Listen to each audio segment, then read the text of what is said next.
कहानी की शुरुआत होती है नाओ नाम की एक लड़की से, जिसको एक सिक्का मिला होता है 100 येन का, और वो पुलिस को लौटा देती है। यहाँ पे पुलिस वाले देख करके हैरान थे और बोल रहे होते हैं कि आज के जमाने में इतना ईमानदार कौन होता है जो कि सड़क पे पड़ा सिक्का भी अपने पास ना रखे। फिर हम देखते हैं कि जब वो घर आ जाती है तो घर पे उसके पास एक पैकेज आता है। इस पैकेज को जब वो खोलती है तो उसके अंदर एक कार्ड था। कार्ड के अंदर लिखा था कि आपको लायर गेम के लिए चुन लिया गया है। उस पैकेज के अंदर एक बड़ा सा बॉक्स भी था। जब वो बॉक्स खोलती है तो देख करके हैरान थी कि उस बॉक्स के अंदर कई सारे पैसे हैं और ये टोटल पैसे थे 100 मिलियन येन। लेकिन उसी बॉक्स के अंदर एक टैबलेट भी था जिसके अंदर से आवाज आती है कि अगर आपको मेरी आवाज सुनाई दे रही है इसका मतलब ये है कि आप लायर गेम की ऑफिशियल प्लेयर बन चुकी हैं और इतने सारे पैसे आपको दिए गए हैं पहला राउंड कंप्लीट करने के लिए। तो इस पहले राउंड में आपको अपने अपोनेंट से 100 मिलियन येन चुराने हैं, यानी कि आपके अपोनेंट को भी आपके जितने ही पैसे दिए गए हैं। लेकिन याद रहे कि पैसा चुराने के लिए आप कोई भी स्टेप ले सकते हैं और उसको क्राइम नहीं माना जाएगा और बहुत जल्द आपको बता दिया जाएगा कि आपका अपोनेंट कौन है। और जैसे आपको ये बात पता चलेगा ये गेम स्टार्ट हो जाएगा। ये गेम पूरे 30 दिनों तक चलेगा और फिर ठीक 30 दिनों के बाद एक एजेंट तुम्हारे घर आएगा ये सारे पैसे लेने के लिए।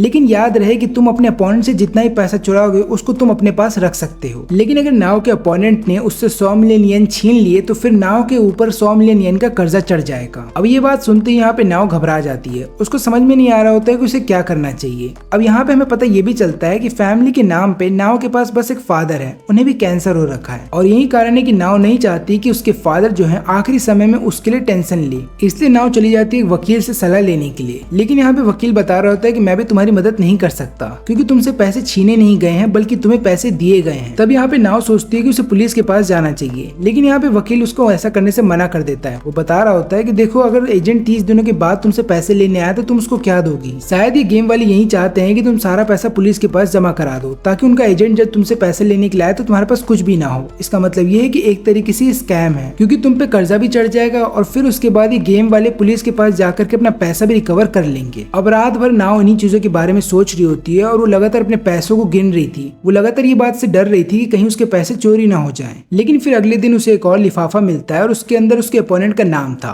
उसका नाम था फुजिसावा। अब ये नाम सुनते ही यहाँ पे नाव थोड़ी सी घबरा भी जाती लेकिन वो खुश भी थी। ऐसा इसलिए था क्योंकि फुजिसावा कोई और नहीं बल्कि नाव के पुराने टीचर थे। यही कारण है कि नाव को लगता है कि फुजिसावा उसकी मदद कर सकते हैं, इसलिए वो अगले दिन उनसे मिलने चली जाती है। तब यहाँ पे फुजिसावा बताने लगते हैं कि देखो मुझे नहीं लगता है कि ये गेम रियल है। मेरे को तो ऐसा लगता है कि वो लोग जानबूझ के किसी और आदमी को भेजेंगे हमारे पैसे चुराने के लिए, क्योंकि हम दोनों में से किसी के भी पैसे अगर चोरी होंगे तो हमें यही लगेगा कि हमारे अपोनेंट ने चुराए हैं, लेकिन एक्चुअली में चोर कोई और होगा। और फिर उसके बाद ये गेम वाले हम दोनों के ऊपर कर्जा रख देंगे 100 मिलियन येन का ताकि इनको अच्छा खासा प्रॉफिट हो जाए। इसलिए अगर तुम मेरी बात मानो तो एक काम करो, इन पैसे को हम बैंक में जमा कर देते हैं। मैंने अपने पैसे भी बैंक में जमा कर दिए हैं और मैं तुम्हारे पैसे भी बैंक में जमा कर दूंगा, जिसके बाद हमारे पैसे सेफ रहेंगे। और यहाँ पे नाव जो है फुजिसावा पे भरोसा कर लेती है, इसलिए वो अपने घर ले आती है फुजिसावा को और अपने पूरे पैसे दे देती है। यहाँ पे फुजिसावा चला जाता है पूरे पैसे ले करके, लेकिन नाव को नहीं पता कि उसको बुद्धू बना दिया गया है। अगले दिन यहाँ पे नाव के घर में गेम का प्रोग्रेस रिपोर्ट आता है और उसके अंदर लिखा हुआ था कि फुजिसावा के पास 100 मिलियन येन एक्स्ट्रा है और वहीं पे नाव के पास 100 मिलियन येन का कर्जा चढ़ गया है। लेकिन गेम खत्म होने में अभी टाइम है, इसलिए यहाँ पे नाव को कुछ करना होगा। अब यहाँ पे नाव घबरा करके फुजिसावा को कॉल करती है। फुजिसावा बताने लगता है कि देखो चिंता मत करो, वो गेम वाले हमारे बीच में फूट डालना चाहते हैं, क्या तुम्हें मुझ पे भरोसा नहीं है। लेकिन यहाँ पे नाव बोलने लगती है कि मुझे आप पे पूरा भरोसा है। अब यहाँ पे नाव को बुरा लगता है कि उसने फुजिसावा के ऊपर शक किया, इसलिए वो उनके घर चली जाती है कुछ बातचीत करने के लिए। लेकिन यहाँ पे वो चुपके से सुन लेती है फुजिसावा की सारी बातें। यहाँ पे फुजिसावा किसी आदमी से बात करते हुए बोल रहा होता है कि मैंने 100 मिलियन येन जीत लिए हैं, वो भी अपने एक स्टूडेंट से। वो कितनी बड़ी बेवकूफ है। अब ये सब सुनने के बाद नाव अपने घर आ जाती है और रोने लगती है और फिर उसको समझ में आता है कि गेम का असली मकसद क्या था, क्योंकि गेम का नाम ही है लायर गेम, यानी कि यहाँ पे वही जीतेगा जो झूठ बोलता है। तभी यहाँ पे नाव को वकील की एक बात याद आती है, जहाँ पे वकील उसको बोलने लगता है कि अगर तुम्हें इन चीजों में हेल्प चाहिए तो किसी धोखेबाज से मिलो, यानी कि किसी ऐसे आदमी से जिसने पहले स्कैम किया हो। फिर इंटरनेट पे ढूंढने के बाद उसको एक नाम पता चलता है आकियामा, जो कि कल ही जेल से बाहर निकल रहा है क्योंकि उसने एक कंपनी के साथ स्कैम किया था। अब इधर पे जेल के बाहर कई सारे रिपोर्टर्स तैयार थे आकियामा का इंटरव्यू लेने के लिए, लेकिन वो लोग देखते हैं कि जेल से बाहर कोई और कैदी आया बल्कि आकियामा नहीं आया। लेकिन यहाँ पे फिर एक पुलिस वाला बताने लगता है कि आकियामा भेष बदलने में माहिर है और जो अभी कैदी तुम्हारे सामने गया था वही आकियामा है। अब यहाँ पे सारे रिपोर्टर्स उनके पीछे चले जाते हैं और यहाँ पे हमें पता चलता है कि जो पुलिस वाला है वो कोई और नहीं बल्कि आकियामा खुद है। अब यहाँ पे नाव भी भाग रही होती है आकियामा से मिलने के लिए, लेकिन वो खुद आकियामा से टकरा जाती है। फिर उससे मिलने के बाद वो उसको पूरी बात बताती है कि मेरे 100 मिलियन येन छीन लिए गए हैं, तुम मेरी मदद करो। लेकिन यहाँ पे आकियामा ऐसा करने से मना कर देता है और बोल रहा होता है कि मैं अभी जेल से बाहर आया हूँ और तुम क्या चाहती हो कि मैं तुम्हारे पैसों के लिए फिर से जेल चला जाऊँ। ऐसा ऐसा मैं नहीं करने वाला। इतना बोलने के बाद आकियामा उधर से चला जाता है, लेकिन यहाँ पे नाओ लगातार उसका पीछा कर रही थी। फिर यहाँ पे आकियामा ये देखने के बाद बोलता है नाओ से कि एक काम करो, तुम इस रेस्टोरेंट के पास खड़ी रहो, मैं अपना सामान रख करके आता हूँ। फिर उसके बाद रात हो जाती है, लेकिन आकियामा उधर पे नहीं आता। लेकिन बाद में जब आकियामा उधर से जा रहा होता है तो देख लेता है कि नाओ अभी भी वहीं पे खड़ी है। फिर वो तैयार हो जाता है यहाँ पे नाओ की पूरी बात सुनने के लिए, लेकिन बात सुनने से पहले वो जरूर बता रहा होता है नाओ को कि तुम बहुत बड़ी मूर्ख हो, तुम्हें पहले ही समझ जाना चाहिए था कि मैं तुम्हें अवॉइड कर रहा हूँ और तुम्हें छोड़ करके भागने वाला हूँ। फिर इसके बाद यहाँ पे नाओ उसको लायर गेम के बारे में बताती है। तो यहाँ पे आकियामा बोलता है कि ठीक है, कल हम तुम्हारे टीचर के पास चलेंगे और उनसे पैसे मांग के देखेंगे। तब यहाँ पे नाओ आ जाती है फुजीसावा के पास और मांगने लगती है अपने पैसे। यहाँ पे फुजीसावा बोलने लगता है कि वो पैसे तो मैंने बैंक में रख दिए हैं और क्योंकि आज छुट्टी है तो आज के दिन बैंक नहीं खुलेगा, तो एक काम करते हैं हम कल चलते हैं। लेकिन यहाँ पे नाओ बोलने लगती है कि मैंने फोन पे आपकी बातें सुन ली थी और मुझे पता है कि आप मुझे धोखा दे रहे हैं। तब यहाँ पे आकियामा भी बोलने लगता है कि इसके पैसे उसको लौटा दो, नहीं तो मैं पुलिस के पास जा रहा हूँ। लेकिन यहाँ पे फुजीसावा बोलने लगता है कि इसमें पुलिस कहाँ से आ गई, क्योंकि गेम के रूल के अकॉर्डिंग हम कुछ भी करके अपने अपोनेंट से पैसा ले सकते हैं। तब ये सुनने के बाद यहाँ पे आकियामा बोलने लगता है कि तुम मानते हो कि ये गेम सच है,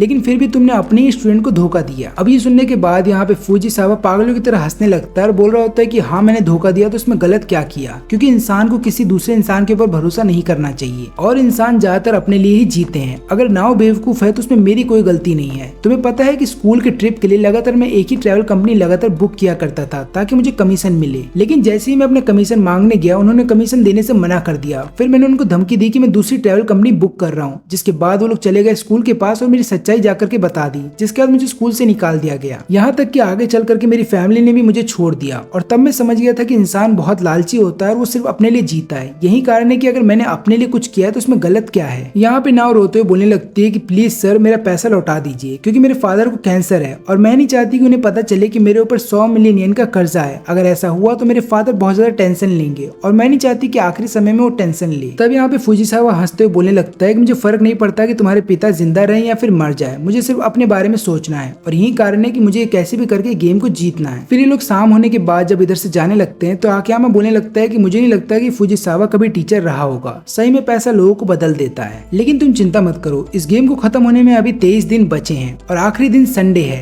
यानी कि आखिरी दिन बैंक बंद रहेगा। इसका मतलब ये है कि फुजीसावा अपने पैसे 2 दिन पहले ही निकाल के अपने घर में रख लेगा और इन्हीं 2 दिनों के अंदर हमें कैसे भी करके उससे सारे पैसे छीनने होंगे। ये सुनने के बाद यहाँ पे नाव खुश हो जाती है, क्योंकि उसका ऐसा लग रहा था कि यहाँ पे आकियामा के पास एक प्लान है और यहाँ पे आकियामा भी बोलने लगता है कि तुम चिंता मत करो, तुम्हारे पैसे तो हम ले लेंगे। और क्योंकि इस गेम में पहले लिखा गया है कि पैसे लेने के लिए तुम्हें कुछ भी करना पड़े तुम कर सकते हो, तो इसका मतलब ये है कि हमारे ऊपर क्रिमिनल चार्जेस नहीं लगेंगे। लेकिन तुम्हारा काम करने से पहले मैं तुम्हें एक बात बता देता हूँ कि तुम्हें मेरी सारी बातें माननी पड़ेंगी और ऊपर से अगर हम लोग फुजीसावा के भी 100 मिलियन येन चुरा लेते हैं तो उसमें से आधा मेरा होगा। और यहाँ पे नाव उसके लिए मान जाती है। अगले दिन नाव यहाँ पे फुजीसावा के घर चली जाती है और उसको बताने लगती है कि अब वो भी इस गेम को सीरियसली खेलने वाली है और वो अपने पैसे रिकवर करेगी और इसके साथ ही साथ वो फुजीसावा की भी 100 मिलियन येन चुरा लेगी, क्योंकि यहाँ पे नाव को समझ में आ गया था कि रोने धोने से कुछ नहीं होने वाला। इसके बाद वो आकियामा से मिलने के बाद पूछती है कि तुम्हारा प्लान क्या है। अब यहाँ पे आकियामा बताता है कि देखो हमें बस 2 चीजें करनी है, तुम्हें लगातार फुजीसावा के घर पे नजर रखना है और इसके अलावा उसको लगातार ये बताते रहना है कि तुम इस गेम को खेलने वाली हो और तुम उसके पैसे छीन लोगी। फिर अगले दिन से यहाँ पे नाव लगातार फुजीसावा के घर पे नजर रखने लगती है और फिर यहाँ पे हम देखते हैं आकियामा को, जो कि फुजीसावा से मिल जाता है एक रास्ते में और उसको बताने लगता है कि मैं भी इस लायर गेम में नाव के साथ हूँ और हम दोनों मिल करके तुम्हारे 200 मिलियन येन चुरा लेंगे। अब ये बात सुनते ही यहाँ पे फुजीसावा बहुत ज्यादा घबरा जाता है। वो फिर अपने घर के अंदर आ जाता है और फिर घर के बाहर देखने लगता है कि कोई उस पर नजर तो नहीं रख रहा। फिर शाम में वो देखता है कि उसके घर के बाहर एक कार है जिसके अंदर नाव बैठी थी, इसलिए वो तुरंत यहाँ पे पुलिस को बुला लेता है और यहाँ पे पुलिस को आता है देख नाव वहाँ से भाग जाती है। नाव ये सारी बातें यहाँ पे आकियामा को बताती है तो आकियामा ये सुनने के बाद हंसने लगता है। फिर वो बोलता है कि चिंता मत करो, फुजीसावा के सामने जो घर है उसको मैंने किराए पे ले लिया है, यानी कि अब हम आराम से फुजीसावा के ऊपर नजर रख सकते हैं। ये सब देखने के बाद यहाँ पे नाव बोलने लगती है कि तुम तो बहुत अच्छे इंसान निकले, मुझे लगा था तुम बहुत बुरे होगे, लेकिन एक तो तुम मेरी मदद कर रहे हो, ऊपर से तुमने मेरी सीट भी ऐसी रखी है कि मैं आराम से अपने फादर से मिल भी सकती हूँ और यहाँ पे फुजीसावा के ऊपर नजर भी रख सकती हूँ। लेकिन यहाँ पे आकियामा बोलने लगता है कि ये सब मैंने तुम्हारे लिए नहीं किया बल्कि पैसे के लिए किया है, क्योंकि आजकल जो आदमी जेल से बाहर निकलता है उसको कोई काम नहीं देता और ऊपर से सिर्फ 1 महीने के अगर मुझे 50 मिलियन येन मिलेंगे तो मैं तो तुम्हारे लिए काम करूंगा ही। फिर इसके बाद 1 हफ्ते बीत जाते हैं और यहाँ पे नाव लगातार नजर रख रही थी फुजीसावा पे और यहाँ पे हम देखते हैं कि फुजीसावा पहले तो अपने घर से बाहर निकला करता था मार्केट जाने के लिए, लेकिन अब वो पूरे दिन अपने घर में ही रहता है। नाव यहाँ पे आकियामा से पूछती है कि भला इससे हमारे पैसे हमें कैसे मिलेंगे, तो यहाँ पे आकियामा बताने लगता है कि बहुत ही सिंपल ट्रिक है, यानी कि अपने अपोनेंट को डरा दो और एक बार अगर तुम्हारा अपोनेंट डर गया तो कोई ना कोई मिस्टेक कर ही देगा। नाव यहाँ पे बोलती है पर फिर भी हमें कैसे पता चलेगा कि उसने कौन से बैंक में पैसे रखे हैं, अब यहाँ पे आकियामा बोलता है कि तुम्हें अभी तक से नहीं पता चला, उसने किसी बैंक में नहीं बल्कि अपने घर में ही पैसे रखे हैं, क्योंकि जब से हमने डराया है उसको कि हम उससे उसके सारे पैसे छीन लेंगे तब से उसने अपनी डेली लाइफ की रूटीन चेंज कर ली और ऊपर से अब वो पूरे दिन अपने घर में ही रहता है। इससे पता चलता है कि बैंक में नहीं बल्कि उसके घर में पैसे हैं। चलो ये बताओ कि अगर तुम्हारे पास 200 मिलियन येन होते जिनको तुमने बैंक में रख दिया होता,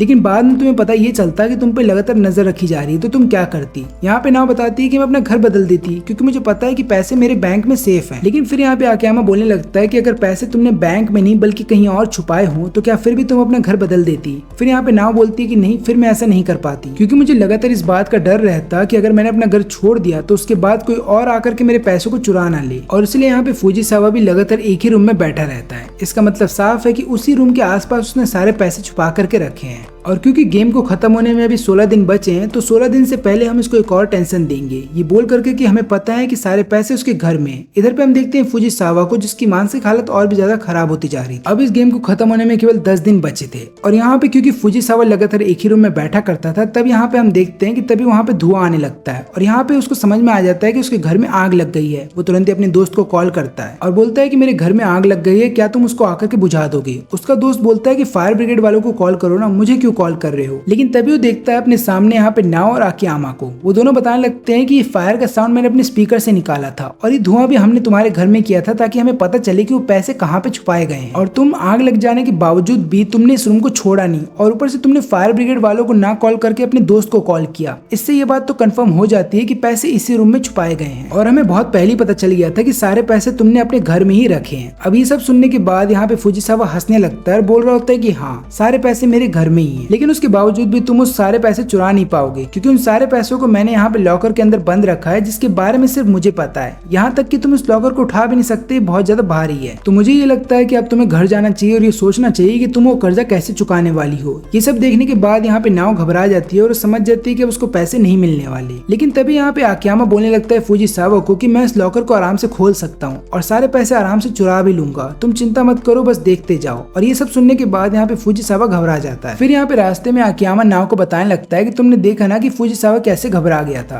क्योंकि कोई भी आदमी जिसकी सोच अपने आसपास वालों से नहीं मिलती वो थोड़ा सा अनकंफर्टेबल फील करने लगता है, इसलिए अपने आप को साबित करने के लिए वो उन लोगों की तरह बातें करने लगेगा। इसलिए यहाँ पे फुजिसावा को भी यही लगा था कि लॉकर देख करके हम डर जाएंगे, लेकिन मेरा कॉन्फिडेंस देख करके यहाँ पे फुजिसावा ही डर गया और उसको सही में ऐसा लगने लगा कि मैं इस लॉकर को आराम से खोल लूंगा। और मैंने देखा कि किस तरीके से फुजिसावा का पूरा कॉन्फिडेंस ही टूट गया। तब यहाँ पे नाव बोलती है कि इसका मतलब ये है कि तुम इस तिजोरी को नहीं खोल सकते। लेकिन यहाँ पे आकियामा बताने लगता है कि चिंता मत करो, मेरे पास एक प्लान है जिसके बारे में मैं तुम्हें अभी नहीं बता सकता। अब यहाँ पे नाव के पास भी कोई ऑप्शन नहीं था और उसको लगातार आकियामा के ऊपर भरोसा तो करना ही पड़ेगा। फिर इसके बाद वो दोनों लगातार यहाँ पे फुजिसावा के ऊपर नजर रख रहे थे और यहाँ पे फुजिसावा भी लगातार अपने लॉकर के पास ही बैठा था। लेकिन यहाँ पे उसकी मानसिक स्थिति और भी ज्यादा खराब होती जा रही थी। वो लगातार ये सोच रहा होता है कि कहीं आकियामा को इस लॉकर का पासवर्ड तो नहीं पता, लेकिन पासवर्ड पता होने से भी कोई फर्क नहीं पड़ने वाला क्योंकि उसको चाबी चाहिए लॉकर को खोलने के लिए। कहीं ऐसा तो नहीं कि वो इस तिजोरी को काट देगा। तब यहाँ पे इस डर के मारे वो चाकू लेकर के बैठ जाता है तिजोरी के सामने। लेकिन फिर उसके दिमाग में एक और बात आती है कि कहीं वो दूसरे आदमियों की मदद से इस तिजोरी को यहाँ से उठा करके तो नहीं भाग जाएगा, इसलिए वो तिजोरी को यहाँ पे चेन से बांध देता है। ये सब देखने के बाद यहाँ पे आकियामा हंस रहा होता है और उसको पूरा कॉन्फिडेंस होता है कि वो आराम से पैसों को चुरा लेगा। ये सब देखने के बाद यहाँ पे नाव को भी थोड़ी तसल्ली मिल रही थी, नहीं तो अब तक तो वो भी फुजिसावा की तरह पागल हो जाती। अब यहाँ पे गेम को खत्म होने में केवल 4 दिन बचे हैं और यहाँ पे फुजिसावा के घर पे एक लेटर आता है जिसमें लिखा होता है कि गेम ठीक 4 दिन बाद खत्म हो जाएगा, वो भी ठीक 5 बजे के करीब,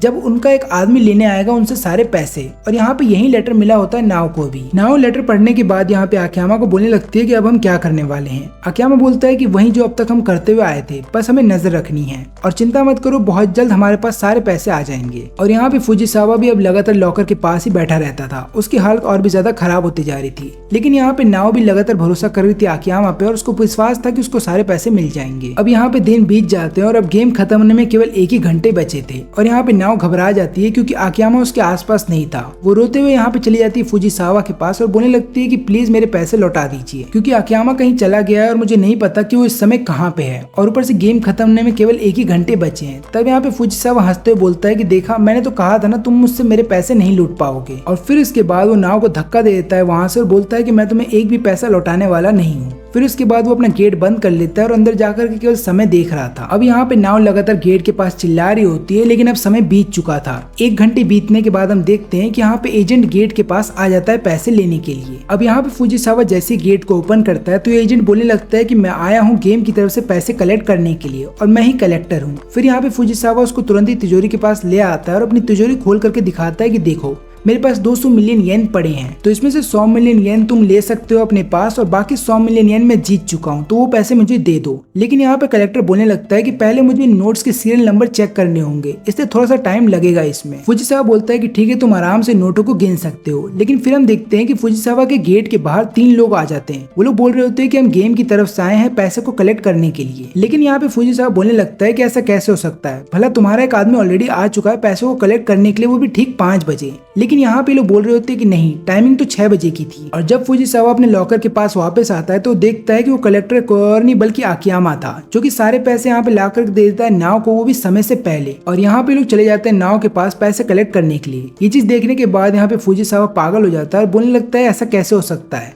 क्योंकि समय बीत जाने के बाद यहाँ पे नाव को पैसे मिले हैं मेरे से, तो मुझे लगता है कि मेरे साथ धोखा हुआ है। लेकिन यहाँ पे गेम की तरफ से आए वो लोग बताने लगते हैं कि टाइमिंग तो 6 बजे की थी पैसे कलेक्ट करने के लिए, तुम्हें किसने कहा कि 5 बजे का टाइम था। तब यहाँ पे वो कार्ड को दिखाने लगता है और बोल रहा होता है कि देखो इसमें 5 बजे हैं। लेकिन यहाँ पे आकियामा ये सुनने के बाद हंसने लगता है और बोल रहा होता है कि जो कार्ड तुम्हारे पास है वो नकली है। यही कारण है कि मैं तुम पे लगातार नजर रख रहा था, क्योंकि मुझे यही मौका ढूंढना था और असली वाले कार्ड को मैंने रिप्लेस करके तुम्हारे पास एक नकली कार्ड छोड़ दिया। और क्योंकि तुम हम दोनों से इतना ज्यादा डर गए थे कि तुम अपने घर को कभी छोड़ करके बाहर आते ही नहीं थे, यही कारण है कि तुमने कभी अपना मेल बॉक्स चेक ही नहीं किया और मैंने आराम से नकली कार्ड तुम्हारे मेल बॉक्स के अंदर रख दिया। क्योंकि जब नाव ने मुझे स्टार्टिंग में इस गेम के बारे में बताया था कि किस तरीके से इस गेम का प्रोग्रेस आपको कार्ड के जरिए बताया जाता है, तो मैं समझ गया था कि कोई भी व्यक्ति नकली कार्ड रख करके किसी के भी पैसे चुरा सकता है। क्योंकि पैसों को कौन कलेक्ट करने आने वाला है इसके बारे में कोई जानकारी नहीं दी गई थी। यही कारण है कि मैंने बहुत ही आराम से एक नकली कार्ड तुम्हारे मेल बॉक्स में रखा और अपना भेस बदल करके तुम्हारे पास आ गया। और क्योंकि तुम इतने ज्यादा डर गए थे कि अपने पैसों को बचाने के लिए कि तुम कभी अपने घर से बाहर ही नहीं निकलते थे,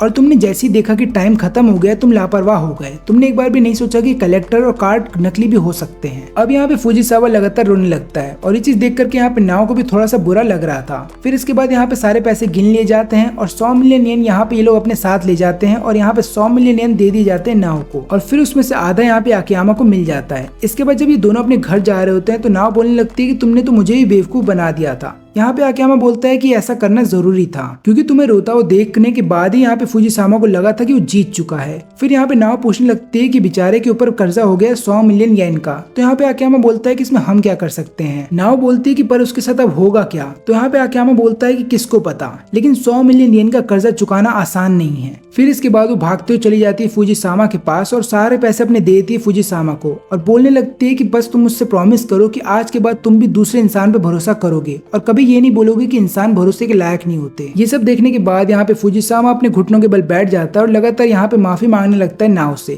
फिर हम देखते हैं कि वहाँ पे आकियामा भी आ जाता है और अपने सारे पैसे नाव को दे देता है। नाव बोलती है कि तुम ये क्या कर रहे हो, ये तुम्हारे पैसे हैं। लेकिन यहाँ पे आकियामा बोलने लगता है कि मेरे कॉन्ट्रैक्ट में ये था कि जितना तुम जीतोगे उसका मुझे आधा मिलेगा, लेकिन क्योंकि तुम कोई भी पैसा जीती नहीं तो मेरे को भी कोई पैसा नहीं मिलेगा। और फिर इसके बाद ये दोनों 100 मिलियन येन दे देते हैं फुजिसावा को। अब यहाँ पे नाव बोलने लगती है कि मुझे बस यकीन है कि वो आगे चल करके अच्छे टीचर बन जाएंगे। लेकिन यहाँ पे आकियामा बोलने लगता है कि मुझे नहीं लगता वो आदमी सुधरने वाला है। लेकिन यहाँ पे नाव बताने लगती है कि कोई भी आदमी बुरा नहीं होता, बस हालात उसको बुरा बना देते हैं। ये सुनने के बाद यहाँ पे आकियामा सोचने लगता है कि ये लड़की बहुत ही नादान है। तब यहाँ पे नाव बोलने लगती है कि तुमने पूरा 1 महीना वेस्ट किया है, वो भी मेरे चक्कर में, तो मैं तुम्हें कुछ देना चाहती हूँ। मैंने बड़ी मुश्किल से अपनी सैलरी में से 50,000 येन इकट्ठा किए हैं, मैं उसमें से आधा तुम्हें देना चाहती हूँ। लेकिन यहाँ पे आकियामा इसको लेने से मना भी कर देता है और बोलता है कि इसकी कोई जरूरत नहीं है। लेकिन फिर भी यहाँ पे नाव उसको अपने घर के सामने ले आती है। लेकिन वो देखती है कि घर के पास उसके एक और लिफाफा आ चुका है और इसके अंदर लिखा था कि आपको सेकंड राउंड के लिए सिलेक्ट कर लिया गया है। अगर आप ये सेकंड राउंड नहीं खेलना चाहते हैं तो आपने जितना भी अमाउंट जीता है उसमें से आधा हमको देना होगा। अब यहाँ पे नाव सोच रही होती है कि वो ऐसा कैसे करेगी, क्योंकि उसने सारे पैसे यहाँ पे फुजिसावा को दे दिए हैं। लेकिन यहाँ पे कार्ड में ये भी लिखा हुआ था कि अगर कोई भी प्लेयर हमारी बताए हुई जगह पे नहीं आता तो उसके बाद हम उससे सारे पैसे जब्त कर लेंगे। यानी कि अगर किसी प्लेयर ने 100 मिलियन येन जीते हैं तो उसको पूरे 100 मिलियन येन हमें लौटाने होंगे अगर वो हमारी बताए हुई जगह पे नहीं आता। लेकिन यहाँ पे आकियामा बोलता है कि ज्यादा टेंशन मत लो, क्योंकि लेटर में लिख देने से तुम पे कर्जा नहीं होता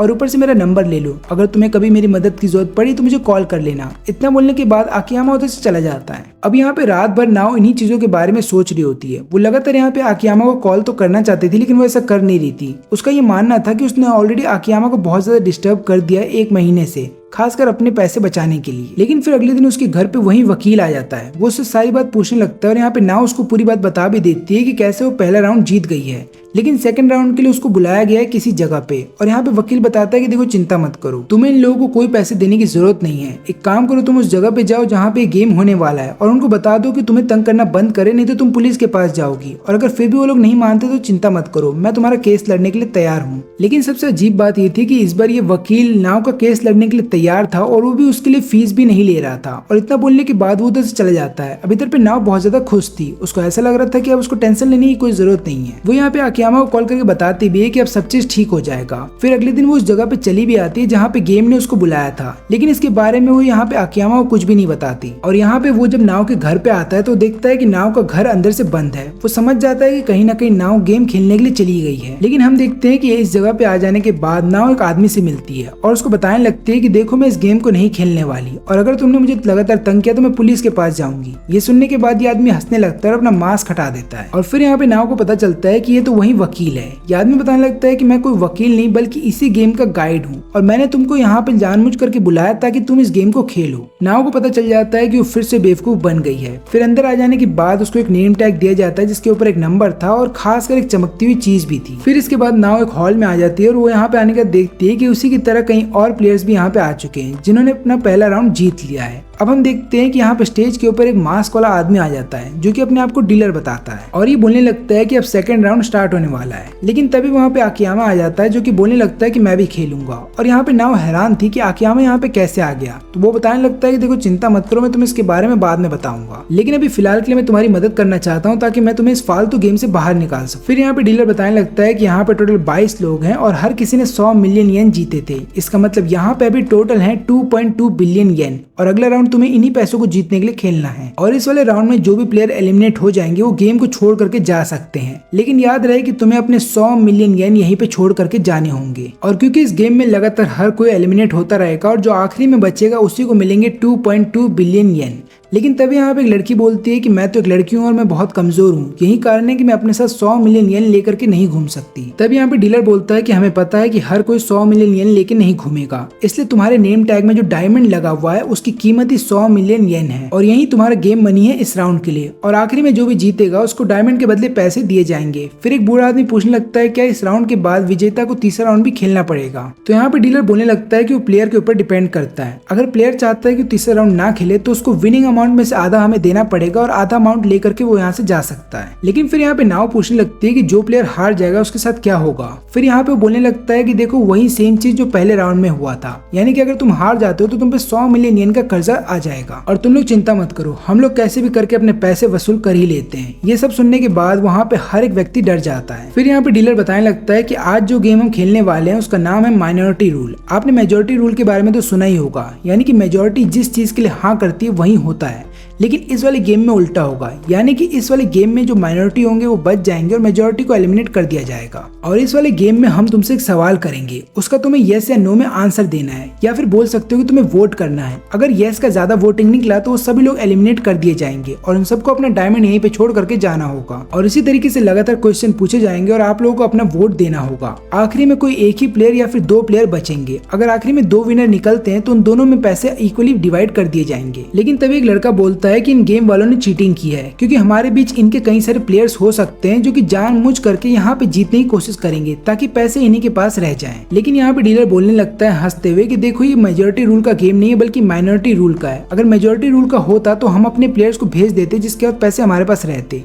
लेकिन ये माइनॉरिटी रूल है, यही कारण है कि इसमें हम चीटिंग नहीं करने वाले। तभी यहाँ पे आकियामा पूछने लगता है कि इस गेम से तुम्हें मिलेगा क्या। तब हम देखते हैं कि डीलर बताने लगता है कि हम असली लायर किंग को ढूंढना चाहते हैं, क्योंकि इस दुनिया में ऐसे कई सारे अमीर लोग हैं जो कि इन जैसे लायर्स को अच्छे पैसे देने के लिए तैयार हैं और यही अमीर लोग इस गेम को फंड भी करते हैं। हम उनका नाम आपको नहीं बता सकते, लेकिन एक बात याद रहे कि हम लोग गेम के अंदर कोई चीटिंग नहीं करते। लेकिन गेम स्टार्ट होने से पहले मैं चाहूंगा कि आप लोग भरपेट खाना खा लें। और यहाँ पे हम देखते हैं कि इन सबके लिए बहुत अच्छा खाना बनाया गया था, लेकिन कई सारे प्लेयर प्लेयर्स ये खाना खा ही नहीं रहे थे क्योंकि उन्हें टेंशन था कि उनके ऊपर कर्जा चढ़ सकता है। लेकिन फिर हम देखते हैं कि यहाँ पे एक चश्मे वाला लड़का और यहाँ पे आकियामा दोनों ही भरपेट खाना खा रहे होते हैं। आकियामा यहाँ पे नाव को बोलता है कि खाना खा लो क्योंकि आगे की लड़ाई आसान नहीं होने वाली। फिर यहाँ पे नाव पूछने लगती है कि तुम्हें इस गेम के अंदर आने कैसे दिया गया क्योंकि तुम्हें तो कोई इन्वाइट नहीं भेजा गया था। तो यहाँ पे आकियामा बताने लगता है कि मैं तुमको रोकने आया था इस गेम के अंदर पार्टिसिपेट करने के लिए, और तब मुझे बाहर एक लड़की मिली थी। वो लड़की मेरे को बता रही थी कि मैं यहाँ पे आई थी अपना पैसा लौटाने के लिए और बोलने के लिए मैं गेम नहीं खेलने वाली, लेकिन मेरे साथ चीटिंग हुआ यूं कि किसी प्लेयर ने यहाँ पे दूसरा मास्क पहन करके मेरे सारे पैसे ले लिए। और बाद में जब एजेंट मेरे सामने आया तब उसने मुझे बताया कि हम लोग इस तरीके का मास्क पहनते हैं और तुम्हारे पैसे क्योंकि हमें नहीं मिले तो तुम्हें इस गेम को खेलना होगा।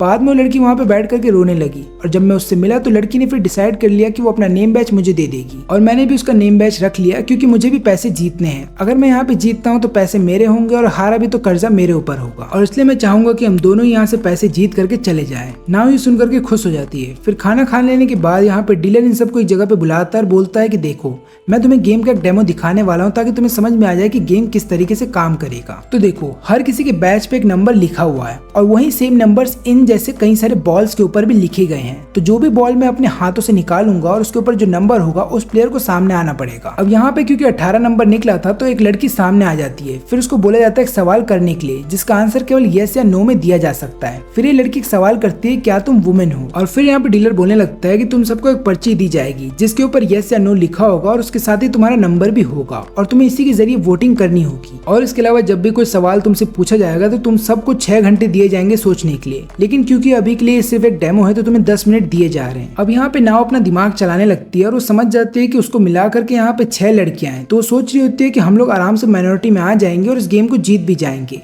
लेकिन जब वोटिंग होती है तो उसके रिजल्ट उसको हैरान कर देते हैं क्योंकि यहाँ पे टोटल 15 लोगों ने यस के लिए वोट किया था और वहीं पे टोटल 7 लोगों ने नो के लिए वोट किया था। ये सब देखने के बाद यहाँ पे डीलर हंसते हुए बोलने लगता है कि देखो ये माइनॉरिटी गेम है, यानी कि तुम्हें कैसे भी करके माइनॉरिटी में बने रहना है और इससे कोई फर्क नहीं पड़ता कि तुम पूछे गए सवाल का सही जवाब दे रहे हो या नहीं, क्योंकि ये गेम है लायर गेम और इस गेम में तुम्हें कैसे भी करके माइनॉरिटी में अपनी जगह बनानी है ताकि आगे के राउंड में जा सको। यही कारण है कि आप सबको 6 घंटे का समय दिया जा रहा है, यानी कि 6 घंटे के अंदर आपको किसी तरह से डिसाइड करना है कि लोग यस या नो में वोट करेंगे, या फिर तुम बाकी लोगों को इन्फ्लुएंस कर सकते हो यस के लिए वोट करने के लिए और खुद नो में वोट कर दो ताकि तुम माइनॉरिटी में आकर के अगले राउंड के लिए चले जाओ। क्योंकि अगर पहले राउंड में ही टोटल 20 यस आ गए और 1 नो आ गया तो ये राउंड यहीं पे खत्म हो जाएगा, और यही कारण है कि तुम लोग को 6 घंटे दिए जा रहे हैं ताकि तुम एक स्ट्रेटेजी के साथ आ सको और यहाँ पे सभी लोग को बुद्धू बना करके ये गेम जीत जाओ। और आज केवल तुमको डेमो दिखाया गया है, गेम कल से स्टार्ट होने वाला है और पर डे केवल 2 ही राउंड खेले जाएंगे। इसके अलावा तुम लोग का रहने का इंतजाम भी यहाँ पे कर दिया गया है, लेकिन अगर तुम लोग यहाँ से जाना चाहते हो तो जा सकते हो, लेकिन कोई भी प्लेयर यहाँ से बाहर जाता नहीं क्योंकि उसके ऊपर 100 मिलियन येन का कर्जा आ जाएगा। अब हम देखते हैं कि यहाँ पे जब नाव अपने रूम में आ जाती है तो लगातार यही सोच रही होती है कि उसको सबके साथ दोस्ती कर लेनी चाहिए और इस बात का पता करना चाहिए कि लोग यस में वोट करेंगे कि नो में। लेकिन ये एक लायर गेम है, यानी कि लोग उससे झूठ भी बोल सकते हैं, और ऊपर से मेजोरिटी का नहीं बल्कि माइनॉरिटी का गेम है, यानी कि अगर मेजोरिटी में उसके साथ कई सारे लोग आ भी जाते हैं तब भी वो लोग हार जाएंगे। और यही सोच करके अब वो रोने लगती है। फिर वो यहाँ पे आकियामा को ढूंढने लगती है और यहाँ पे आकियामा उसको मिल भी जाता है। फिर यहाँ पे आकियामा उसको देखने का बोलता है कि पहली बात तो रोना बंद करो, तुम हर बार रोती रहती हो, और जाकर के बाकी प्लेयर से बात करो, जानो कि वो लोग कैसे हैं। फिर यहाँ पे कुछ प्लेयर से बात करने चली जाती है, लेकिन यहाँ पे कुछ प्लेयर ऐसे भी थे जो कि बाकी प्लेयर्स को केवल देख रहे थे। अब यहाँ पे मात्सुबारा नाम का यह आदमी यहाँ पे नाव को बताने लगता है कि मैं तो दुनिया छोड़ने वाला था क्योंकि मेरी कंपनी में कर्जा है, लेकिन पहले राउंड में मैं जीत गया था 20 मिलियन येन,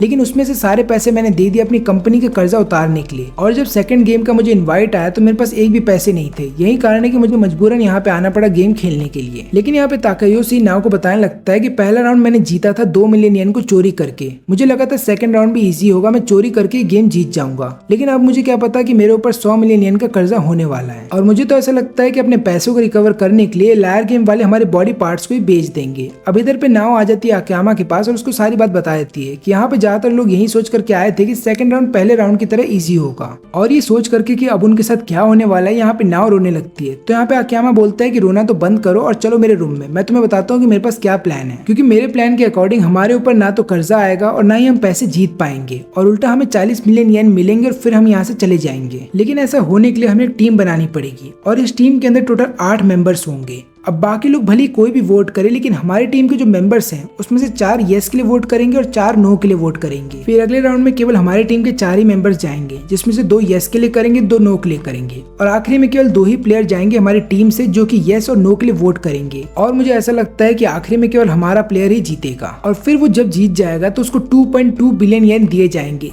जिसके बाद वो आधा पैसा लेकर के इस गेम को यहीं छोड़ देगा और बाकी आधे पैसे से वो अपने ही टीममेट्स के सारे कर्जे को चुका देगा। और फिर तब भी आखिरी में टोटल 350 मिलियन येन बचेंगे, जिसको अगर हम सब आपस में बांट ले तो 43 मिलियन येन हर किसी के हिस्से में आ जाएंगे। ये प्लान सुनने के बाद यहाँ पे नाव बहुत ज्यादा खुश हो जाती है, क्योंकि इस तरीके से वो लोग गेम से अपना पीछा भी छुड़ा लेंगे और उनको कुछ पैसे भी मिल जाएंगे। लेकिन याद रहे कि उस लड़की ने अपना चेक जो है किसी प्लेयर को दे दिया था और उस प्लेयर ने उसको बुद्धू बनाया था। यही कारण है कि हमारे बीच में एक ऐसा प्लेयर भी है जो कि हमें धोखा दे सकता है, और हम नहीं चाहते कि वो प्लेयर हमारी टीम में आ जाए। और ऊपर से उसके पास 100 मिलियन येन का चेक है, यानी कि उसको गेम हारने का डर बिल्कुल भी नहीं है, क्योंकि अगर वो गेम हारा भी तो तब भी उसके पास इतने पैसे हैं कि वो यहाँ से जा सकता है। फिर यहाँ पे अकियामा बोलता है कि हमें एक ऐसी टीम बनानी होगी जिसके सारे प्लेयर्स के ऊपर हम भरोसा कर सकें, और इसके अलावा जीतने के बाद वो लोग पैसे बांटने के लिए तैयार हो जाएं। फिर यहाँ पे नाव पूछने लगती है कि वो धोखेबाज प्लेयर दिखता कैसे है, तो यहाँ पे अकियामा बताने लगता है कि उस लड़की ने तो बताया था कि वो एक जवान लड़का है। तब यहाँ पे नाव बोलने लगती है क्यों ना हम लड़कियों को अपनी टीम में शामिल कर ले। फिर यहाँ पे अकियामा बोलता है कि तब भी हमारे पास एक प्लेयर कम पड़ेगा, तो यहाँ पे नाव बोलने लगती है कि वो बूढ़े अंकल, उनको हम अपनी टीम में शामिल कर सकते हैं। इस तरीके से हमारे पास 8 प्लेयर्स हो जाएंगे। फिर इसके बाद नाव तुरंत ही जाकर सबको बुला भी लेती है, और फिर यहाँ पे सबके आ जाने के बाद अकियामा सबको अपना प्लान बताने लगता है। अब पूरा प्लान सुन लेने के बाद एक लड़की बोलने लगती है कि इसकी क्या गारंटी है कि जीतने वाला व्यक्ति हम सब में पैसे बांटेगा और ऊपर से हम लोगों के लिए यहाँ पे पैसे देगा भी।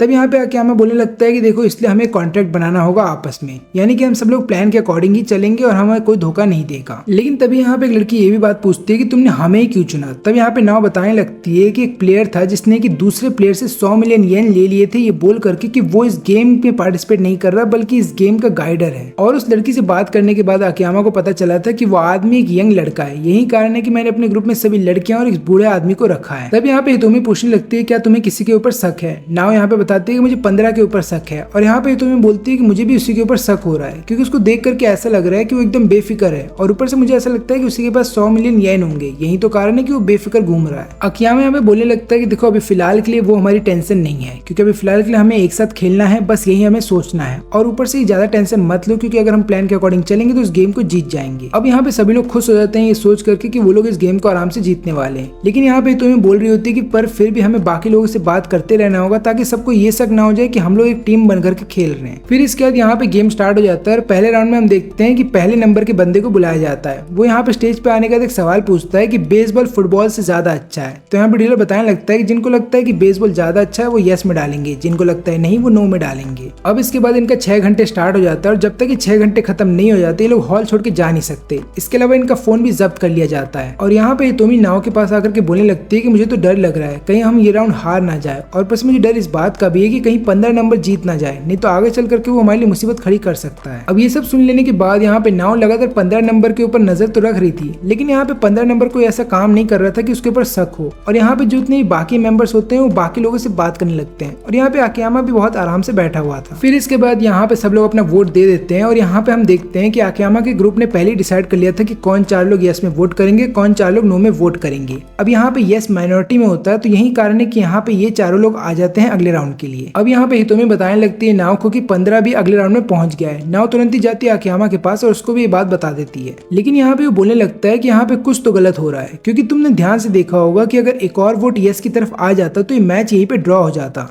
लेकिन ऐसा लग रहा है किसी ने जानबूझ करके नो की तरफ इशारा किया था, इसलिए मुझे ऐसा लग रहा है कि आगे चल करके हमें सब पे नजर रखनी पड़ेगी। अब यहाँ पे दूसरा राउंड स्टार्ट हो जाता है, और दूसरे राउंड में केवल 10 ही लोग बचे हैं। अब यहाँ पे 11 नंबर को बुलाया जाता है सवाल पूछने के लिए। वो आकर के बोलने लगता है कि एम और एस में मैं एस मानता हूँ अपने आप को। तो यहाँ पे डीलर बोलता है जो लोग एस मानते हैं वो लोग यस में वोट करेंगे, बाकी लोग नो में वोट करेंगे। अब यहाँ पे हम देखते हैं कि नाव चली जाती है अकियामा के पास और उससे पूछने लगती है एम और एस क्या है। तो यहाँ पे बोलने लगता है कुछ नहीं, ढाल और स्वॉर्ड की बात हो रही है यहाँ पे। लेकिन एक्चुअली में यहाँ पे वो झूठ बोल देता है नाव से, क्योंकि उसको असली मतलब पता है, लेकिन वो नाव को इसके बारे में कुछ नहीं बताता। और यहाँ पे फिलहाल के जब नाव बैठी होती है और सोच रही होती है उसे क्या करना चाहिए, तभी हितोमी उसके पास आती है और उसको बताने लगती है कि मैं बाकी लोगों के ऊपर नजर रख रही हूँ, तुम 15 नंबर के ऊपर नजर रखना। अब गेम को खत्म होने में केवल 1 ही घंटा बचा था। तब यहाँ पे हितोमी बोलने लगती है हमें डिसाइड कर लेना चाहिए कि हम में से 4 जन में से कौन 2 लोग यस के लिए वोट करेंगे, कौन 2 लोग नो के लिए वोट करेंगे। तो एक काम करते हैं, क्यों ना हम दोनों यस के लिए वोट कर देते हैं, ताकि हम दोनों ही अगले राउंड में जाएं।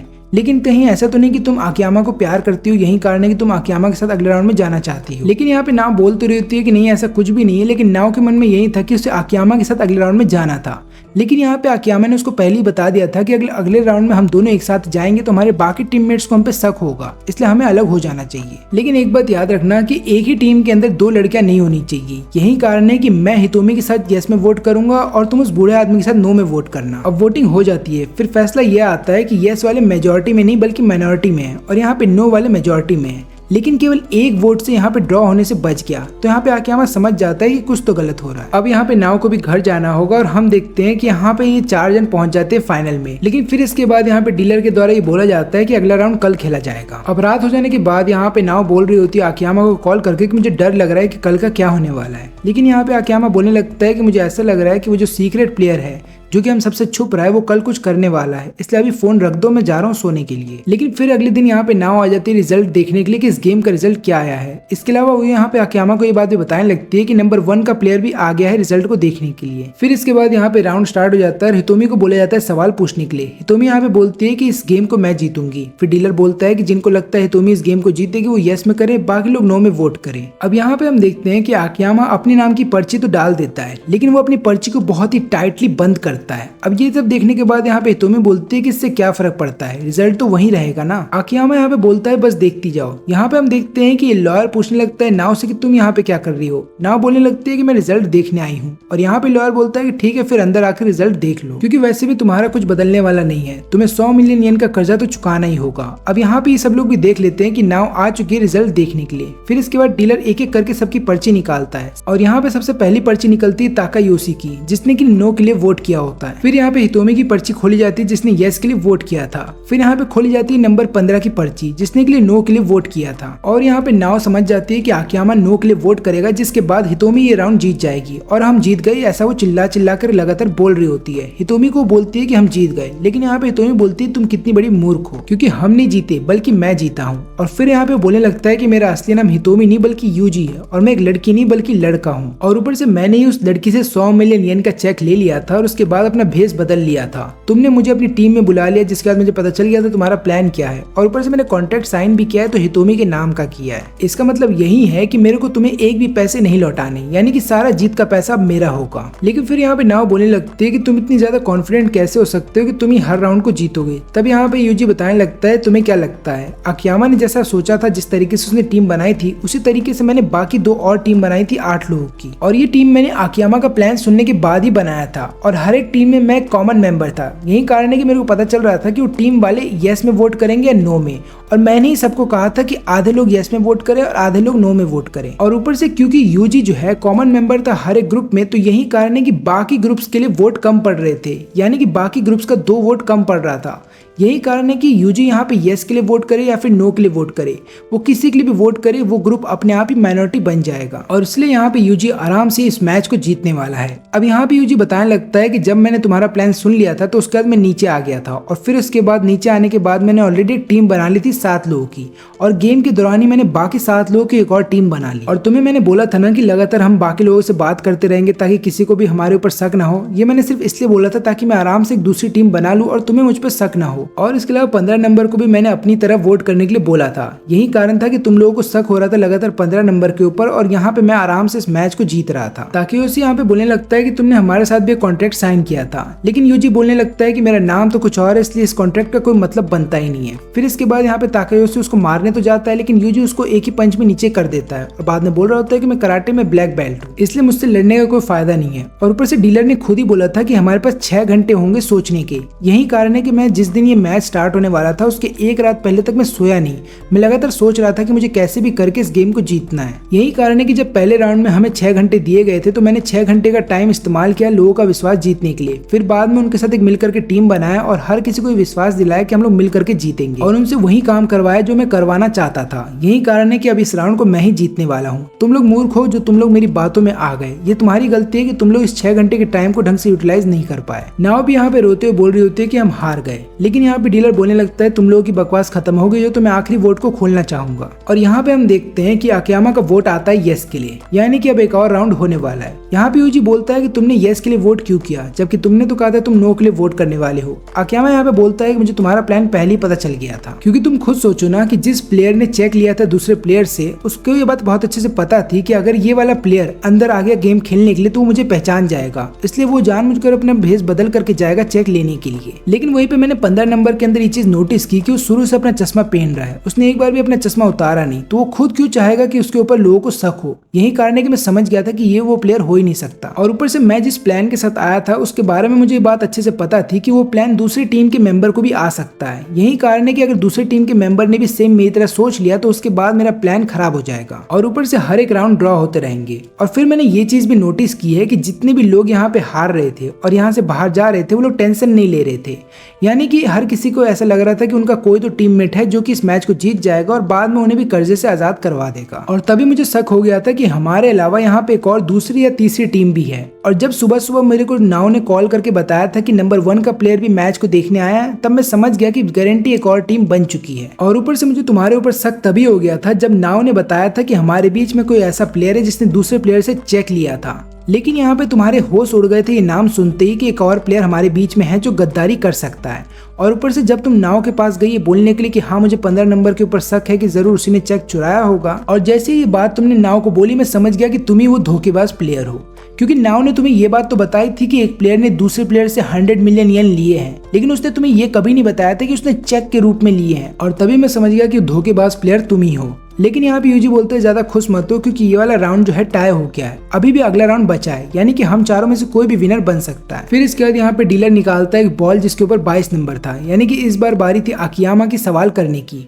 वो यहाँ पे आकर के बोलता है कि लाइफ में सबसे इंपॉर्टेंट होता है पैसा। तो यहाँ पे डीलर बोलता है जिन लोगों की बात सही लगती है वो यस के लिए करेंगे, बाकी लोग नो के लिए करेंगे। लेकिन यहाँ पे आकियामा अपना वोट अभी डाल देता है सबको दिखाते हुए, और वो बोलता है कि मैं नो के लिए वोट कर रहा हूँ। यहाँ पे सब लोग सोच रहे होते हैं कि आकियामा ने ऐसा क्यों किया, क्योंकि अभी तो 6 घंटे बचे हैं। तब यहाँ पे आकियामा बताने लगता है कि मैंने नो के लिए वोट किया है। अब तुम तीनों में से कोई एक सोचेगा कि मुझे जीतने के लिए यस के लिए वोट करना चाहिए, लेकिन अगर तुम तीनों का ही आंसर यस में आया तो मैं इस गेम को जीत जाऊंगा। लेकिन अब तुम तीनों में से किसी 2 जन को कुर्बानी देनी होगी और 2 जन को आंसर लाना होगा नो में, और किसी एक जन का आंसर आएगा यस में। इसका मतलब ये है कि अगर तुम मुझे हराना चाहते हो तो तुम्हें किसी और को ही जिताना होगा, और मुझे नहीं लगता कि तुम तीनों में से कोई भी ऐसा करने वाला है। अब क्योंकि यहाँ पे 6 घंटे बचे थे तब तक यहाँ पे नाव को बाहर भेज दिया जाता है, और जब 6 घंटे खत्म हो जाएंगे तब रिजल्ट देखने के लिए नाव अंदर आ सकती है। अब यहाँ पे हम देखते हैं कि ताकायोशी का दिमाग खराब हो रहा होता है, और तभी उसके दिमाग में एक प्लान आता है कि उसको फिर से एक नई टीम बना लेना चाहिए, क्योंकि अगर वो दोनों एक नई टीम बनाते हैं और फिर इसके बाद एक जन यस में डालता है एक जन नो में डालता है, तब भी उसके जीतने के चांसेस बढ़ जाएंगे। तब वो यहाँ पे चला जाता है यूजी के पास और बोलता है क्या तुम मेरे साथ टीम बनाना चाहोगे। यूजी यहाँ पे पूछता है तुम 15 के पास क्यों नहीं गए। तो यहाँ पे बताने लगता है कि देखो अगर मैंने 15 के साथ टीम अप किया तो फिर हमें टोटल 14 लोगों में पैसे बांटने होंगे, क्योंकि मुझे ऐसा लगता है कि 15 नंबर ने भी एक कॉन्ट्रैक्ट साइन किया होगा, और यही कारण है कि फिर हमारे पास कुछ भी ज्यादा पैसा नहीं आ पाएगा। मुश्किल से हर किसी के हिस्से में केवल 75 मिलियन येन ही आएंगे, और फिर इसके बाद हम लोग अपना कर्जा भी नहीं उतार पाएंगे। अब यहाँ पे यूजी बोलने लगता है देखो अगर हम दोनों आपस में टीम बनाते भी हैं तब हम ज्यादा से ज्यादा इस मैच को ड्रॉ कर सकते हैं, लेकिन हम दोनों में से किसी एक का जितना बहुत कम चांसेस है इसके कि ऐसा हो पाएगा। तब हम देखते हैं कि नंबर 15 भी वहां पे आ जाता है और बताने लगता है कि मेरे पास एक प्लान है। हम में से कोई 2 जन नो के लिए वोट करेंगे और कोई एक जन यस के लिए वोट करेगा, जिसके बाद वो सारे पैसे जीत जाएगा। लेकिन यहाँ पे ताकायोशी बताने लगता है तब तो हमें अपना पैसा 15 लोगों में बांटना होगा, और 1 बिलियन येन अगर हम 15 लोगों में बांट देते हैं तो हमारा कर्जा नहीं चुकने वाला। लेकिन यहाँ पे 15 नंबर बताता है कि हम लोग 2 बिलियन येन आपस में बांटने वाले हैं, क्योंकि मैं अगला राउंड खेलना चाहता हूँ। यही कारण है कि मैं 2 बिलियन येन जीतने के बाद उसमें से आधा गेम वालों को नहीं दूंगा। यहाँ पे यूजी इसके लिए मान जाता है, लेकिन फिर हम देखते हैं कि 15 नंबर बताता है कि देखो जब मैं सारे पैसे जीत जाऊंगा तो सबसे पहले तो मैं हमारे जितने भी टीममेट्स हैं उनका कर्जा चुकाऊंगा, और कर्जा खत्म हो जाने के बावजूद भी हर किसी को थोड़े बहुत पैसे मिल जाएंगे।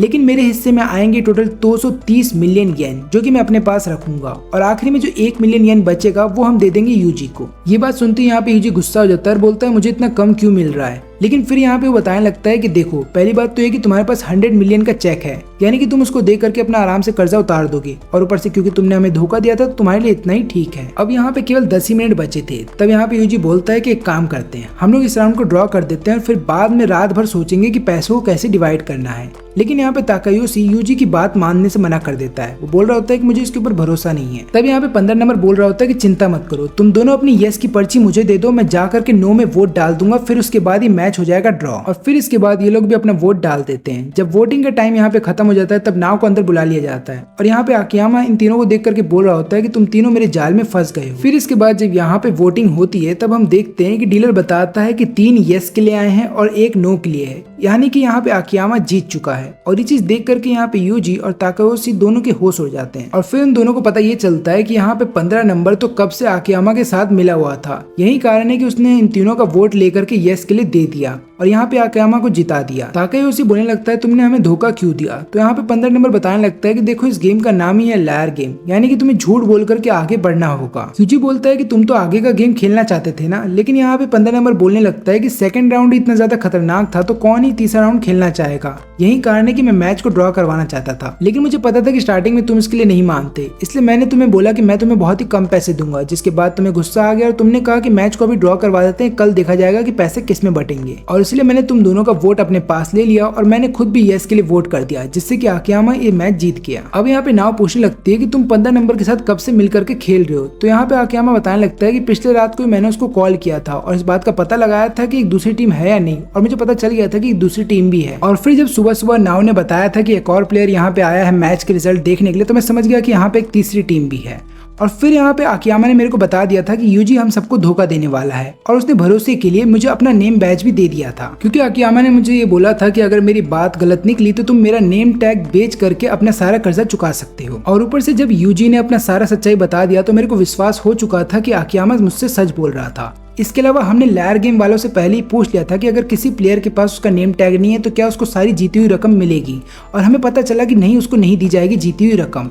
इसलिए मेरा विश्वास आकियामा के ऊपर और भी ज्यादा बढ़ गया था और मैं समझ गया था कि आकियामा मुझे धोखा नहीं देने वाला। और यहाँ पे ये सब सुनने के बाद यूजी के होश हो जाते हैं और फिर यहाँ पे आकियामा यूजी से वो चेक भी ले लेता है। बोलता है कि वो चेक तुमने फ्रॉड करके लिया था, वो चेक मुझे दे दो, नहीं तो मैं पुलिस में तुम्हारी कंप्लेन कर दूंगा। फिर ये गेम खत्म हो जाने के बाद इन दोनों को घर छोड़ा जा रहा होता है। यहाँ पे नाव बोलती है कि मुझे बुरा लग रहा है उन लोगों के लिए जिनके ऊपर कर्जा होने वाला 100 मिलियन येन का। तो यहाँ पे आकियामा बोलता है कि ज्यादा उन लोगों के लिए फिक्र मत करो, क्योंकि लूजर्स के साथ अक्सर ये होता रहता है। फिर नाव यहाँ पे पूछती है कि तुमने उस 15 नंबर को कितने पैसे दिए। तो यहाँ पे आकियामा बताने लगता है कि मैंने उसको 1.1 बिलियन येन दिए हैं, जिसकी मदद से वो अपने टीममेट्स का कर्जा चुका देगा। इसके अलावा मैंने उसको अपने 100 मिलियन येन दे दिए हैं मेरा साथ देने के लिए। लेकिन फिर यहाँ पे नाव पूछती है कि तुम हमारे पैसों का क्या करने वाले हो। तो यहाँ पे आकियामा बताता है कि उन पैसों से हम अपने टीममेट्स का कर्जा चुका देंगे, और क्योंकि मैं इस गेम को नहीं छोड़ने वाला इसलिए बचे हुए पैसे तुम लोग आपस में बांट लेना। यहाँ पे नाव बोलती है तुम हमारे लिए अपने आप को सैक्रिफाइस क्यों कर रहे हो। यहाँ पे आकियामा बताता है कि मैं कोई सैक्रिफाइस नहीं कर रहा हूँ, क्योंकि मुझे जानना है कि इस गेम के पीछे है कौन, क्योंकि लायर गेम को जो चला रहा है वो लोगों की मजबूरी का फायदा उठा रहे हैं। अब यहाँ पे 1 हफ्ते बीत जाते हैं गेम को खत्म हुए।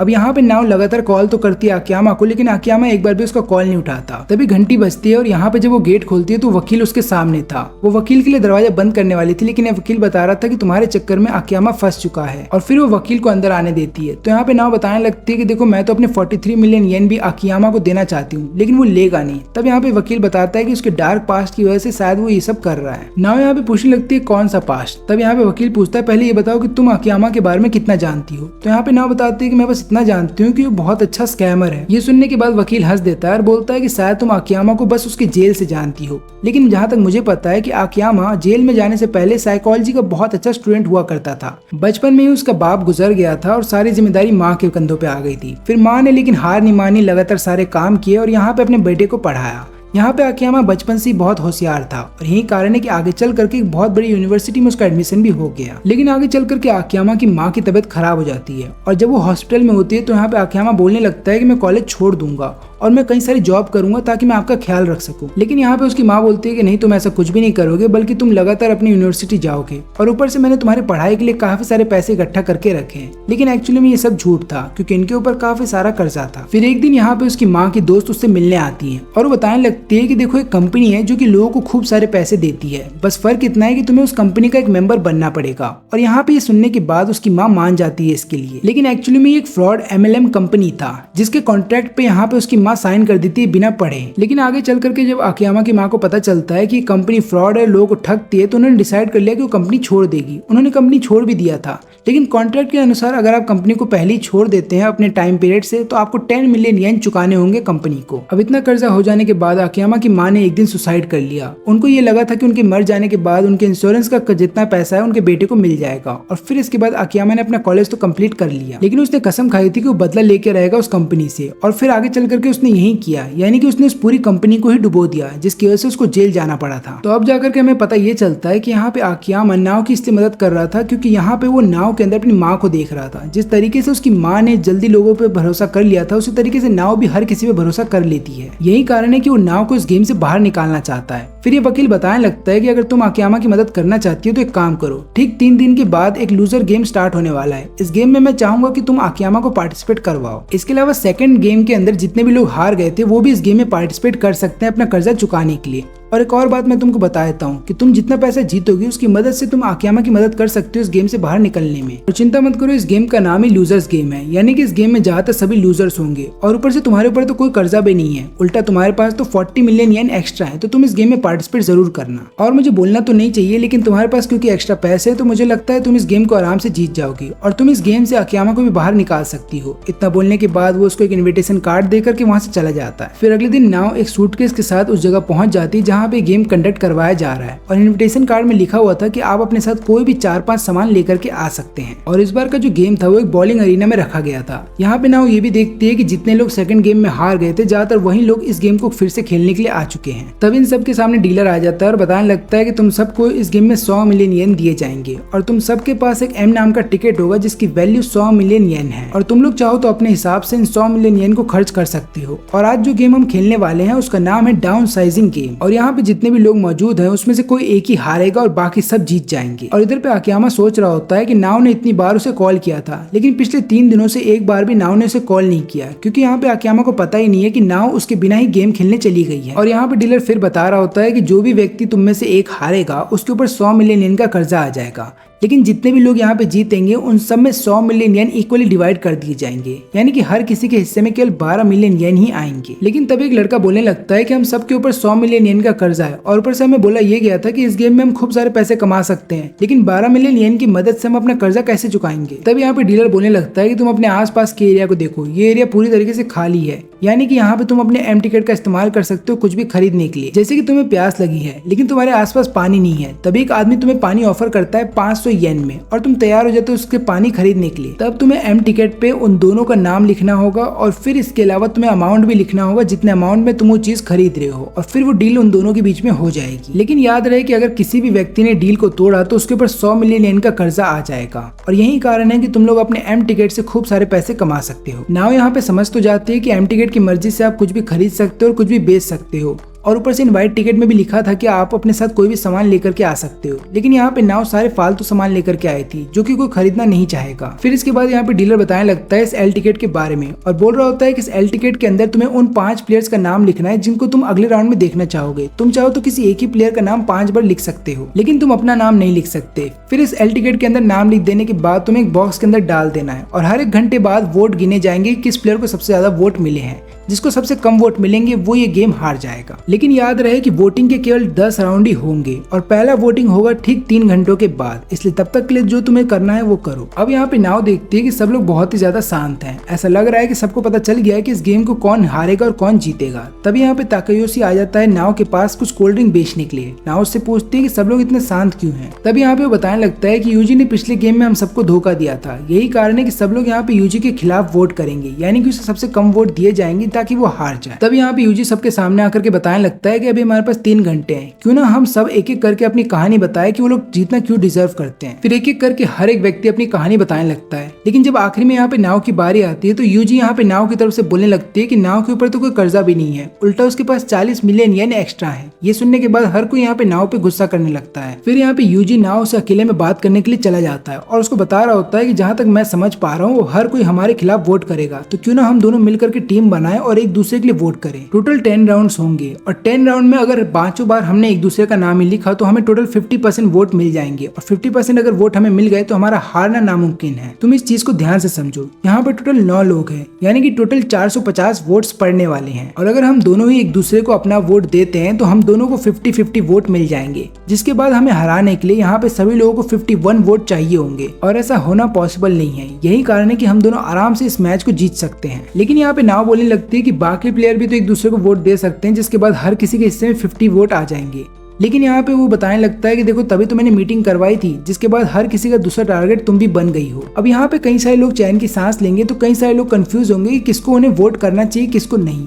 और मुझे पता है कि पहले राउंड के बाद जिस भी व्यक्ति को सबसे कम वोट मिलेंगे वही इस गेम को हारने वाला है, और अगले राउंड में कोई भी उसको वोट देगा ही नहीं, क्योंकि हर कोई यहाँ पे अपने आप को बचाने का सोचेगा। यही कारण है कि एक बार जिस प्लेयर को कम वोट मिला वही इस गेम को हारेगा, और हम दोनों इस गेम को आराम से इसलिए जीत जाएंगे क्योंकि हम दोनों एक दूसरे के लिए वोट करेंगे, और ऊपर से यहाँ पे जितने भी लोग हैं उनमें से कुछ लोग मेरे को वोट देंगे, कुछ लोग तुम्हें वोट देंगे। इसका मतलब ये है कि हमारे हारने के चांस बिल्कुल नहीं है। लेकिन वोटिंग हो जाने के बाद जब यहाँ पे रिजल्ट आते हैं तो नाव के होश उड़ जाते हैं, क्योंकि उसको एक भी वोट नहीं मिला था, और अब यहाँ पे तय हो गया था कि नाव इस गेम को हारने वाली है। सेकंड राउंड में भी कोई उसको वोट नहीं देता, और फिर ये सब देख करके नाव रोने लगती है। तब यहाँ पे ताकाओशी उसके सामने आकर के उसको पूरी सच्चाई बताता है। वो बोलता है कि यूजी ने तुमसे बात कर लिया था, उसके बाद वो हमारे पास भी आया था, और उसके बाद अच्छे से पता था कि हम सब लोग भी एक दूसरे को वोट देने वाले हैं। और यूजी ने बोला कि अगर ऐसा हम करते रहेंगे तो फिर तो ये गेम लगातार टाई होता रहेगा, इसमें कोई भी नहीं जीतेगा ना कोई हारेगा। और ऊपर से याद रखना कि नाव के पास 40 मिलियन येन एक्स्ट्रा है, जो कि इस प्राइज मनी से बहुत ज्यादा है। यही कारण है कि हम में से कोई भी यहाँ पे अपना प्राइज मनी जीतने के लिए या फिर ज्यादा प्राइज मनी के लिए यहाँ पे अपना वोट बेच देगा। इसलिए यहाँ पे यूजी ने बोला कि अगर तुम सबको जीतना है तो मेरी बात मानो, हम सब लोग मिलकर के यहाँ पे नाव को हरा देते हैं, और मैं उसका साथ ना देकर के तुम लोगों का साथ दूंगा। लेकिन याद रहे कि इसके बदले में तुम्हें मुझे 5 मिलियन येन देने होंगे, और अभी फिलहाल के लिए हर किसी को एम टिकट पे अपना नाम लिखना होगा और हमारे बीच में कॉन्ट्रैक्ट साइन हो जाएगा। अब यहाँ पे ताकायोशी ने यूजी के साथ कॉन्ट्रैक्ट साइन किया है, यानी कि अगर इन दोनों में से किसी ने भी कॉन्ट्रैक्ट तोड़ा तो उसके ऊपर 100 मिलियन येन का कर्जा आ जाएगा, और यही कॉन्ट्रैक्ट हर किसी ने एक दूसरे के साथ बनाया है। यही कारण है कि एक दूसरे को इन लोगों को वोट देना ही होगा, और हमारी मजबूरी है कि हम में से कोई भी तुम्हें वोट नहीं दे सकता।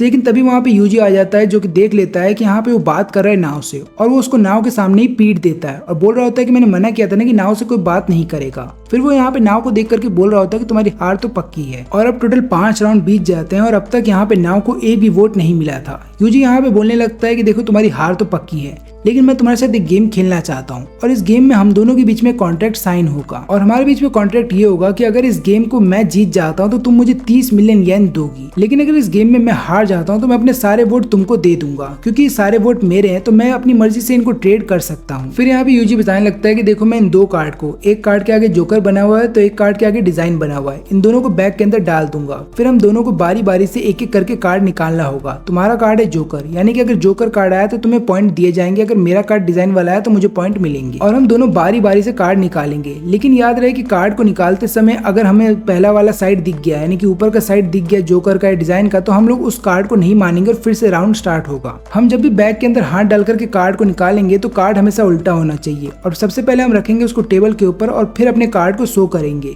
और याद रखना कि ऐसे टोटल 10 राउंड खेले जाएंगे और इसमें देखा जाएगा कि हम में से कौन जीतने वाला है। चिंता मत करो, इसमें चीटिंग का कोई चांस ही नहीं है, क्योंकि ये गेम पूरा किस्मत का है। अब यहाँ पे स्टार्टिंग में नाव कार्ड निकालती है और उसका कार्ड निकलता है जोकर का, यानी कि पहला पॉइंट तो उसको मिल जाता है। लेकिन गेम खत्म हो जाने के बाद जैसा हम सबको पता था, यहाँ पे यूजी जीत जाता है और नाव हार जाती है। अब यहाँ पे यूजी बोलने लगता है कि तुम्हें बेवकूफ बनाना बहुत ही आसान है, ये 30 मिलियन येन अब मेरे हो चुके हैं। फिर इसके बाद हम देखते हैं कि नाव लॉकर रूम में जाकर के रोने लगती है। अब यहाँ पे विंडो से आकियामा आ जाता है और बताने लगता है कि तुम्हें रोने के अलावा क्या कुछ काम नहीं आता। मैंने पता किया था लायर गेम वालों से और मुझे पता चला कि तुम इस गेम में पार्टिसिपेट कर रही हो। तो यहाँ पे उसकी छाती पे रोने लगती है और बोल रही होती है किस्मत वाला गेम में मैं हार गई। तब यहाँ पे आकियामा बताने लगता है कि यूजी ने तुम्हें बेवकूफ बनाया है, क्योंकि जो कार्ड उसने तुम्हें दिया था जोकर का, उसके बहुत कम चांसेस है जीतने के, और उल्टा उसने खुद एक ऐसा कार्ड ले लिया जिसके दोनों तरफ डिजाइन है, यानी कि इसके बाद वो कोई भी कार्ड निकालता उसको पता चल जाता कि अगला कार्ड कौन सा होने वाला है, क्योंकि उसने तुम्हें जोकर दिया था जिसके पीछे डिजाइन था और आगे में जोकर बना था, यानी कि 50% चांसेस है कार्ड को पलटने के बाद कि जोकर आ सकता है। लेकिन वहीं पे यूजी के पास जो कार्ड था उसके दोनों तरफ डिजाइन था,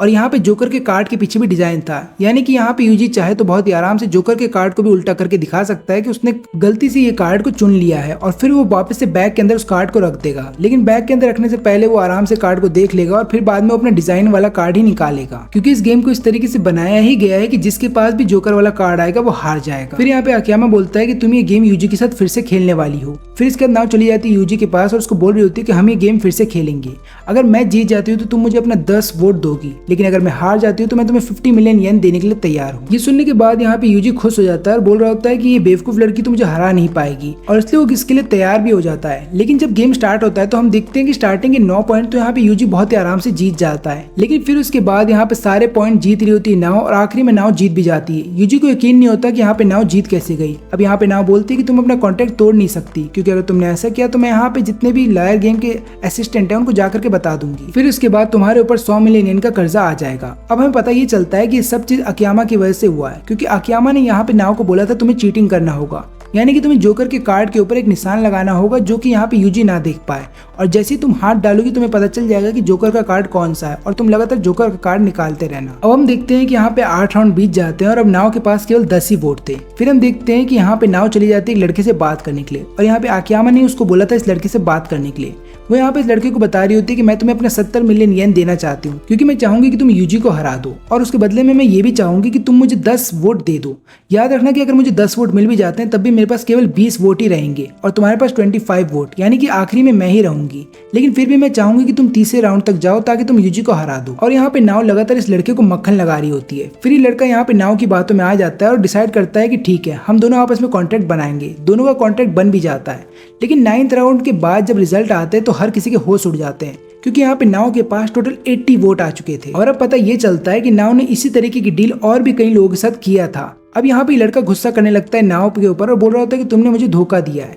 लेकिन तभी वहाँ पे आकियामा आ जाता है और बोलने लगता है इसमें नाव की क्या गलती है, ये गेम का नाम ही है लायर गेम, यानी कि यहाँ पे झूठ बोल करके तुम्हें जीतना होगा। लेकिन आकियामा को यहाँ पे देखने के बाद एक लड़का बोल रहा होता है कि तुम यहाँ पे क्या कर रहे हो, तुम तो गेम का पार्ट भी नहीं हो, ना कोई प्लेयर हो। फिर यहाँ पे आकियामा बोलने लगता है कि कार्ड में लिखा हुआ था कि हम लोग अपने साथ कोई भी एक चीज लेकर के आ सकते हैं, तो ऐसा समझ लो कि नाव मेरे को अपने साथ लेकर के आई है। तब यहाँ पे यूजी सब पे गुस्सा होकर के बोल रहा होता है तुम सब गधे हो जो उसकी बातों में आ गए, और ऊपर से इसने तुमसे ऐसा क्या कहा कि तुम लोगों ने इसको अपना वोट दे दिया। तो यहाँ पे लड़का बताने लगता है कि इसने हम सबको 70 मिलियन येन दिए हैं। यूजी सुनकर के पागल हो जाता है और यहाँ पे नाव को बोल रहा होता है कि तुम्हारे पास तो इतने पैसे भी नहीं है कि तुम इन सबको दे पाओ। तब यहाँ पे नाव बता रही होती है कि इसलिए तो मैंने कहा था कॉन्ट्रैक्ट में कि मैं 10वें राउंड में तुम सबको पैसा दूंगी। अब यहाँ पे फिर आकियामा बोलने लगता है कि तब की तब देखी जाएगी, लेकिन अभी फिलहाल के लिए तो तुम सबकी जिंदगी हमारे हाथों में है, इसलिए अगर तुम्हें अपनी जान बचानी है तो एक काम करते हैं, हम लोग यहाँ पे 30 वोट बेचना चाहेंगे, तो तुम में से अगर कोई भी ऊंची बोली लगाएगा तो हम 30 वोट उसको दे देंगे। अब यहाँ पे हम इन दोनों लोगों को देखते हैं जिनके वोट सबसे कम होते हैं। ये लोग आकियामा के पास चले जाते हैं वोट खरीदने के लिए और बोल रहे होते हैं कि हम तुम्हें 10 मिलियन येन देंगे वोट के बदले।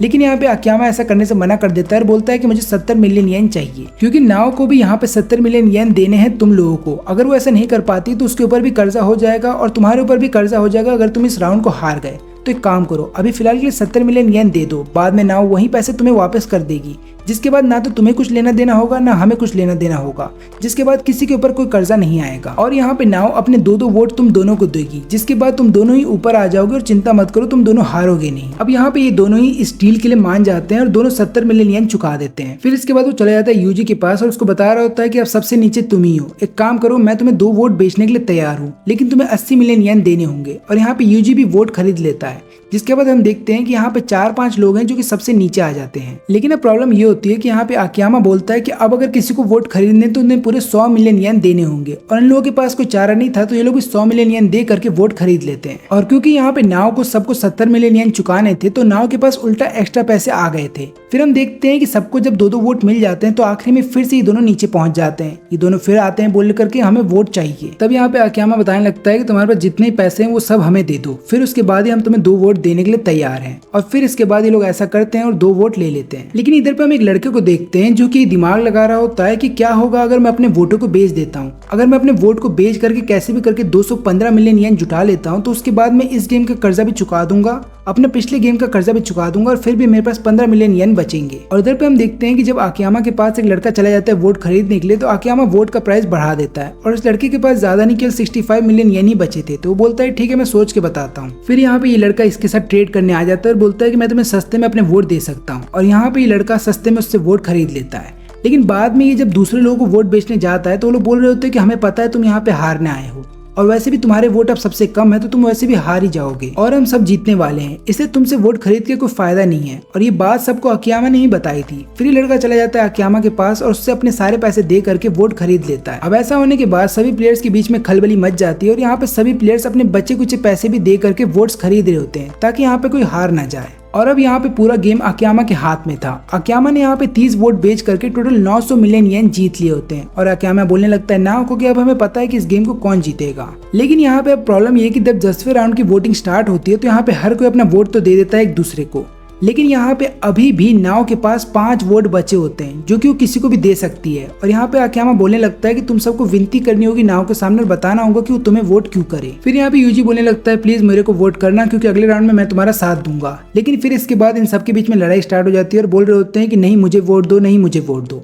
अब यहाँ पे नाव बोल रही होती है कि जब पहली बार हम लोगों ने मीटिंग की थी तो तुम में से किसी ने भी मेरी पूरी बात नहीं सुनी थी, इसलिए मुझे पता है कि मुझे किसको वोट देना है। फिर इसके बाद जब रिजल्ट बाहर आते हैं तो हर कोई हैरान था, क्योंकि यहाँ पे हर कोई जीत गया था, यहाँ तक कि यूजी भी जीत चुका था, लेकिन यहाँ पे हारा हुआ व्यक्ति ताकायोशी था। फिर नाओ उसके पास आकर के बताने लगती है कि गेम के दौरान कोई भी मुझसे बात नहीं कर रहा था, लेकिन तुम आए थे मुझसे बात करने के लिए, जो सुन करके मुझे अच्छा लगा। ताकायोशी पूछता है फिर तुमने मुझे हरा क्यों दिया? तो यहाँ पे नाओ बताती है कि मैंने इस लायर गेम को खत्म करने का फैसला किया है, क्योंकि इस गेम में अगर अकेले कोई जीतने का फैसला ना करे तो हर कोई इस गेम से बच सकता है और किसी के ऊपर कर्जा नहीं आएगा, क्योंकि इस गेम को जो भी व्यक्ति जीतता है उसको वही पैसे दिए जाते हैं जो कि बाकी सबसे ले लिए जाते हैं, यानी कि बाकी जितने प्लेयर्स होते हैं उन पर कर्जा आ जाता है और केवल एक ही प्लेयर इस गेम को जीत के निकल जाता है। लेकिन अगर विनर इस गेम से ड्रॉप आउट ना करे बल्कि वो अपने सारे पैसे इक्वली अपने जितने भी प्लेयर्स हैं उन सब में बांट दे, तो यहाँ पे लायर गेम के वालों के पास एक भी पैसा नहीं आएगा। जैसे कि पहले गेम में अगर हम 100 मिलियन येन एक दूसरे से नहीं चुराते तो दोनों के पास 100 मिलियन येन रहते और यहाँ पे लायर गेम वालों को कोई भी एक्स्ट्रा पैसे नहीं मिलता।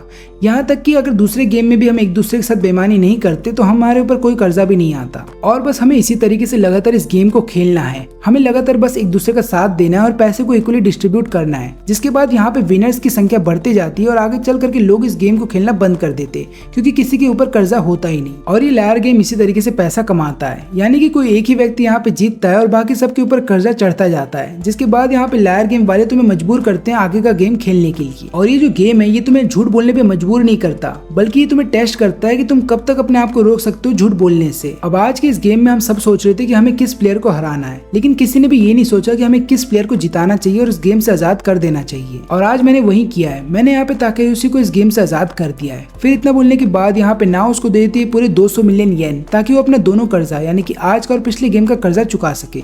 और ऊपर से मैं नहीं चाहूंगी कि तुम इस गेम में कभी वापस आओ, क्योंकि आज के इस गेम में तुमने मुझसे अच्छे से बात की थी और यहाँ तक कि तुम ईमानदार थे मेरे से, तुमने मुझे पूरी सच्चाई बता दी थी। यही कारण है कि मैं तुम्हें इस गेम से आजाद करती हूँ, यहाँ तक कि मैं तुम सबको भी तुम्हारा पैसा लौटा दूंगी ताकि तुम लोग अपना कर्जा लौटा सको। ये बात सुनते ही यहाँ पे सब कोई खुश हो जाता है और हर कोई यहाँ पे नाव की तारीफ करने लगता है और उसको थैंक यू भी बोल रहा था। लेकिन अभी फिलहाल के लिए इन सबको नाव के साथ अगला राउंड तो खेलना ही होगा। अब यहाँ पे डीलर सोच रहा होता है कि नाव को तो मैंने सबसे बड़ा मूर्ख समझा था, फिर वो यहाँ पे एक प्लेयर को इस गेम से आजाद भी करवा देती है और बाकी लोगों का एक गेम का कर्जा भी माफ करवाती है। मुझे समझ में नहीं आ रहा कि नाव के पास इतना दिमाग आया कैसे, लेकिन कुछ भी हो आगे की गेम बहुत ज्यादा इंटरेस्टिंग होने वाले हैं और मैं देखना चाहूंगा कि नाव आगे चल करके क्या करने वाली है, क्योंकि आगे की गेम आसान नहीं होंगे। तो दोस्तों इसी के साथ ये वाला वीडियो यहीं पे खत्म होता है, और क्योंकि ये एनीमे एकदम नया आया है तो आगे चल करके इसके जब जब एपिसोड्स आएंगे तब मैं उन्हें एक्सप्लेन कर दूंगा।